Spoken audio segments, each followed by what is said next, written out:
कांटा होता है और अगर उस कांटे के अंदर अगर उसको चेंज नहीं किया, कांटा में चित्त की वृत्ति को चेंज नहीं किया, तो क्या होता है, वो ट्रेन जो है उसकी दिशा ही बदल जाती है।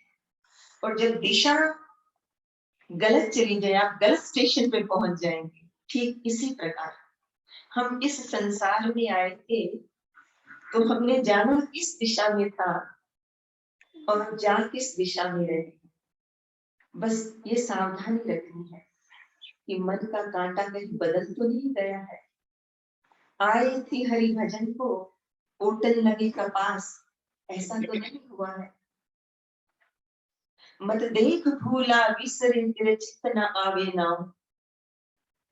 गुरु नानक देव जी भी कहीं जाते थे तो कहते जा तेनु करतार चित आवे। कि हम कभी ऐसे कहते हैं किसी को कि चलो हम थोड़ी देर बैठे और चलो अंतर जगत में उतरे, अपने से ही बात करें, अपने आप से मुलाकात करें, ताकि जो हमारा कांटा था, जो चित्त की वृत्ति थी, उसने कहीं अपनी दिशा तो नहीं बदल दी है। मेरे जीवन में सुख और शांति क्यों नहीं आती, ऐसा क्यों है? ऐसी दशा जरूर कहीं ना कहीं गलत हुआ है।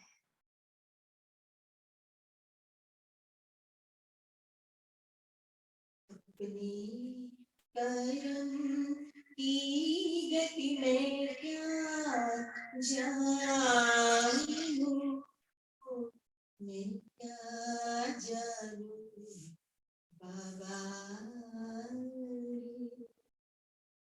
मेरे कर्मों के बारे में मुझे पता नहीं कि राइट है कि रॉन्ग। अपने कर्म की गति में क्या जानू, मैं क्या जानू बाबा,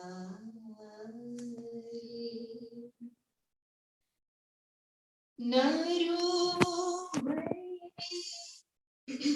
मेरे काम न आवे, पशु भरे 10 काज सवा, पशु मरे 10 काज सवारे, अपने कर्म की गति में क्या जानू, मैं क्या जानू बाबा रे।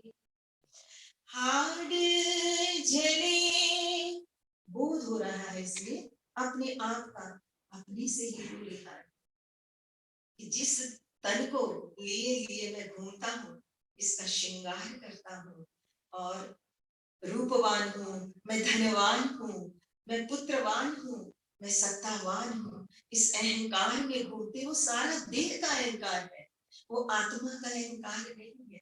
लेकिन जब आत्म स्वरूप में टिक जाते हैं तो उसका सोमान, उसका अहंकार है कि मैं कौन हूँ। मन तू ज्योत स्वरूप है, अपना मूल पहचान। अरे तू तो ज्योत है, तू तो नूर है, तेरे को तो उस परमात्मा की खुमारी का सरूर होना चाहिए था। तेरी आंखों में ये वासना कहाँ से आई?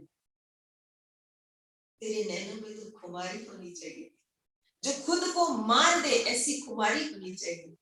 हम यहाँ आते हैं सोचने के लिए, क्योंकि हाड जले जैसे लकड़ी का तूला, केश जले जैसे घास का, घास की तरह जल जाएंगे।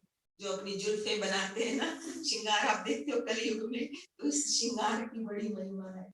लेकिन हाड जले जैसे लकड़ी का तूला, केश जले जैसे घास का फूला, केस जले जैसे घास का फूला, अपने कर्म की गति मैं क्या जानूं, मैं क्या जानूं बाबा। फिर जिन्होंने पा लिया है वो अपने आप से उनको रियलाइजेशन होता है, self realisation first, then God realisation. ये दोनों चीजें होने लग जाती हैं, आपस में उनके दिलों के तार जुड़ जाते हैं, रूह से रूरिहान करने लगती है, तो ये चीज भीतर से आती है। कहत कबीर नर तब है जागे, जागता है, सोया नहीं रहता, लेकिन बार बार हम नजरअंदाज कर देते। कहत कबीर नर तब ही जागे, यम का दंड मूंड में लागे, जम का दंड मूंड में लागे, अपने कर्म की गति में क्या जानूं, मैं क्या जानूं मेरे बाबा जी। तो जब समय नजदीक आता है जाने का तो होश आती है और फिर इंसान गाता है, सब कुछ गवा के होश में आए तो क्या हुआ। ये जिंदगी में वो चीज आए उससे पहले चलो उठो, जागो, और जो भी इस संसार के अंदर श्रेष्ठ आत्मा है उस प्रभु के प्यार की दीवानी है, प्यासी है। हम सब संगठित रूप में, चाहे कोई भी मत का व्यक्ति क्यों ना हो, लेकिन हम सभी मिलकर संगठित होकर उस मौन के भीतर उतर जाए। बहुत गा लिया, बहुत बजा लिया, अब हम सभी एकत्रित होकर उस निराकार की और कदम बढ़ाए। इन्हीं शब्दों के साथ आपने मुझे अवसर दिया, आप सभी का बहुत बहुत धन्यवाद, शुक्रिया। आधा मिनट के लिए सभी जो जिसका भी ध्यान करते हैं, नाम जप करते हैं, सभी साइलेंस में बैठे अपना मंत्र जाप करें अथवा प्रभु का ध्यान करें। उसके बाद में अपना वक्तव्य शुरू करें।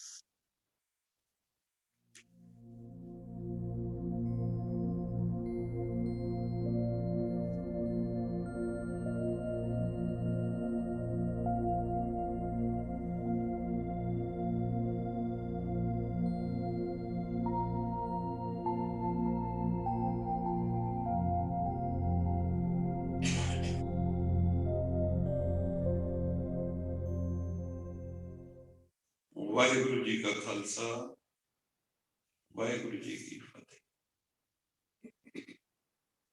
इसी के अंदर अगर हम जाएं, इसका विस्तार करें, जो गुरु का सिख है उसके मुख से हमेशा वाह गुरु, वाह गुरु, वाह वाह कर। संसार में दो तरह के लोग हैं, एक हाय हाय करते हैं, कोई भी परिस्थिति आ जाए तो क्या करते हैं, हाय हाय रोने लगते हैं। जो असली गुरु का शिष्य है, परमात्मा को सही अर्थों में मानता है, वो कभी हाय हाय नहीं करता, वो हमेशा क्या कहता है, वाह गुरु, वाह गुरु।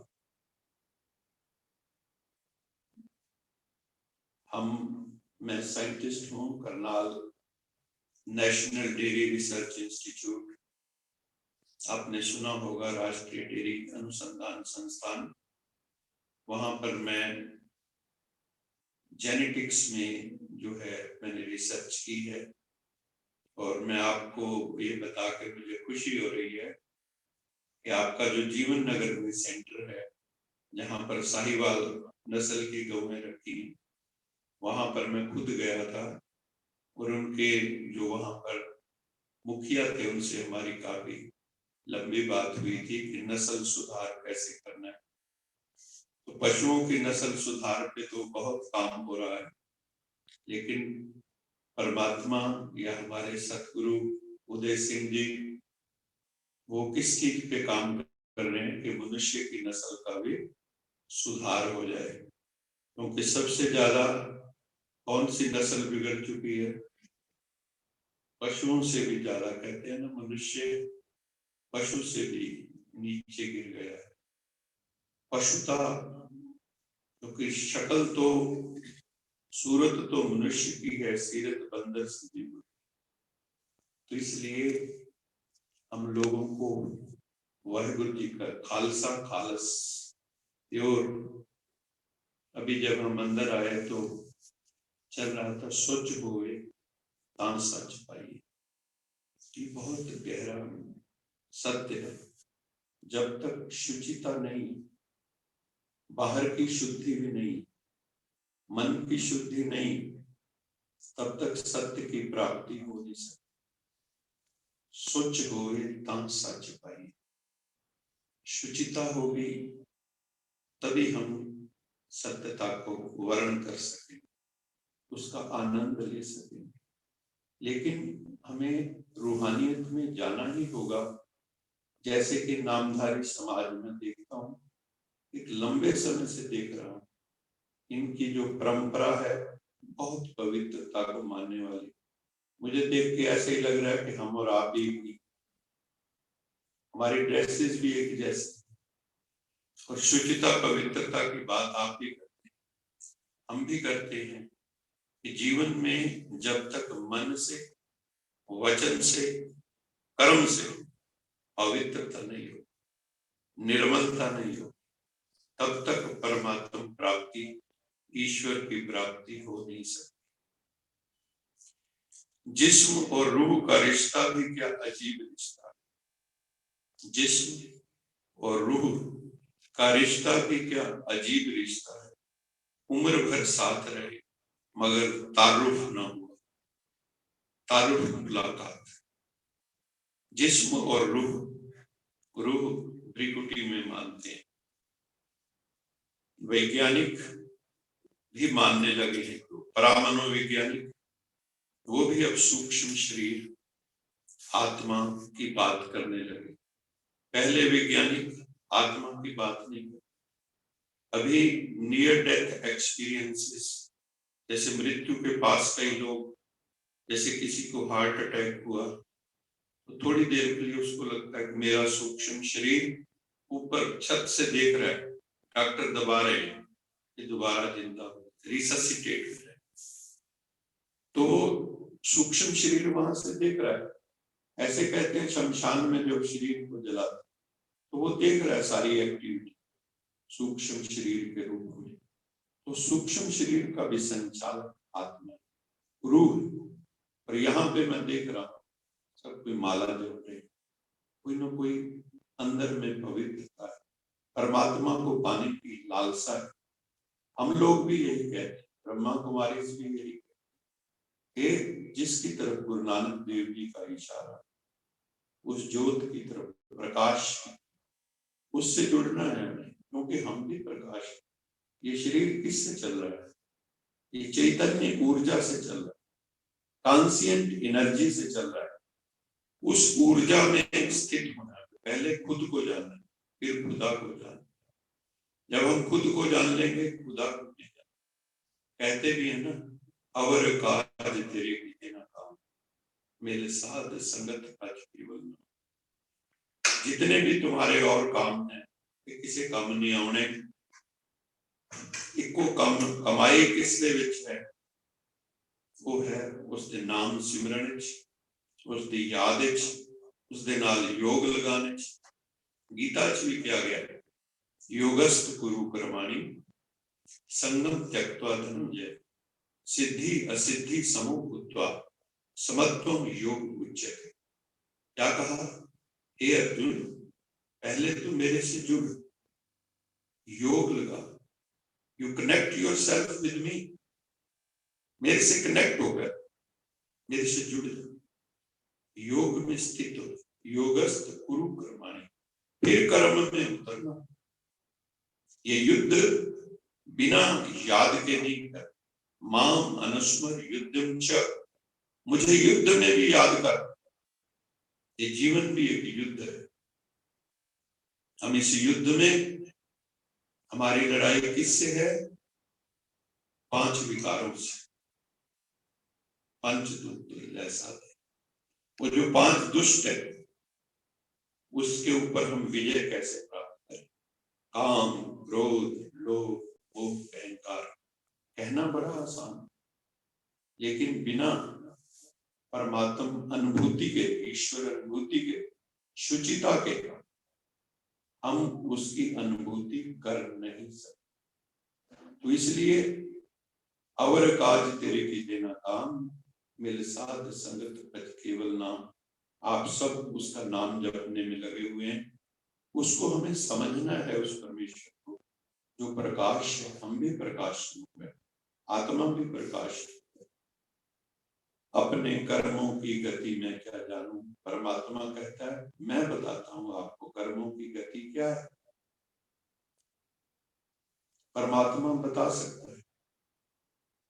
तुम गत में तुम ही जानी, नानक का सदा कुर्बानी। कि वो जो गति मति है, जो मति गति देने वाली, सदगति देने वाली गति है परमात्मा। वो परमात्मा हमें बता पाप क्या है, व्हाट इज सिन। पाप क्या है?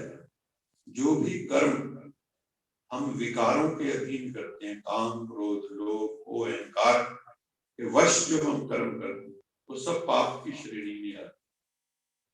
और जो कर्म हम आत्म स्वरूप में स्थित होकर करते हैं, रूहानियत में स्थित हो, जिससे समाज में प्रेम बढ़े, जिससे समाज में शांति बढ़े, जिससे समाज में भेद दृष्टि समाप्त हो, जिससे जब समाज में आत्म दृष्टि बढ़े, परमात्मा भाव बढ़े, उससे जो है समाज में एक नई स्थापना होती है।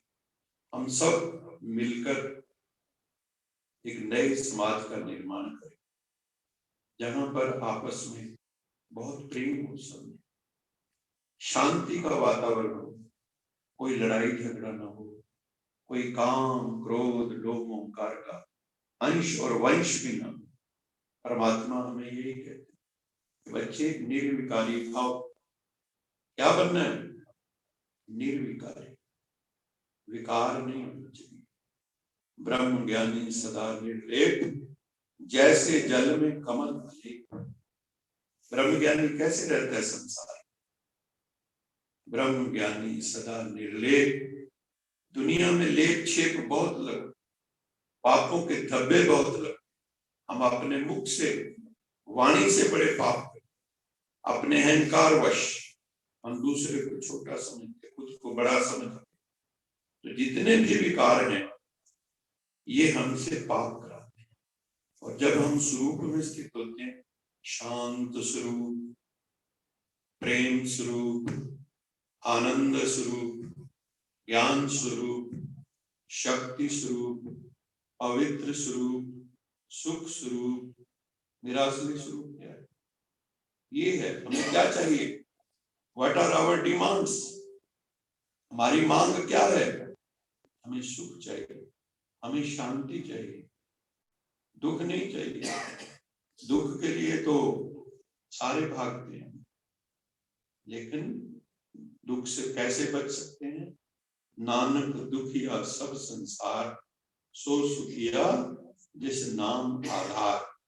जो उस प्रभु से जुड़ गया, जो उससे योग युक्त हो, योगस्थ गुरु कर्माणि, संगम त्यक्त्वा धनंजय, असंग होके कर्म, न्यारा प्यारा होके कर्म।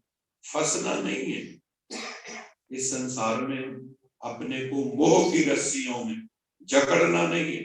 हम सब चेन्स में बंधे हुए, अपना कर्तव्य करना है, लेकिन इस भाव से मैं एक्टर हूं। जैसे ही डेथ होती है ना, एक सेकंड में सारे रिश्ते खत्म हो। तो संबंध कितनी देर का है, जितने भी संबंध है कितनी देर के, एक जन्म भी कई बार पूरा नहीं। तो इसलिए हम जो अपनापन उसमें ले आते, पकड़ लेते, ये मेरा बेटा, ये मेरी बेटी, इस भाव से भी ऊपर उठना होगा।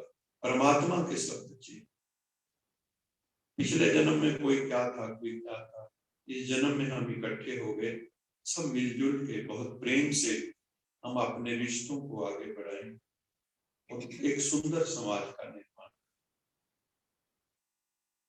यही संदेश देने के लिए हम आए थे और आप तो उस दिशा में पहले काम कर रहे हैं।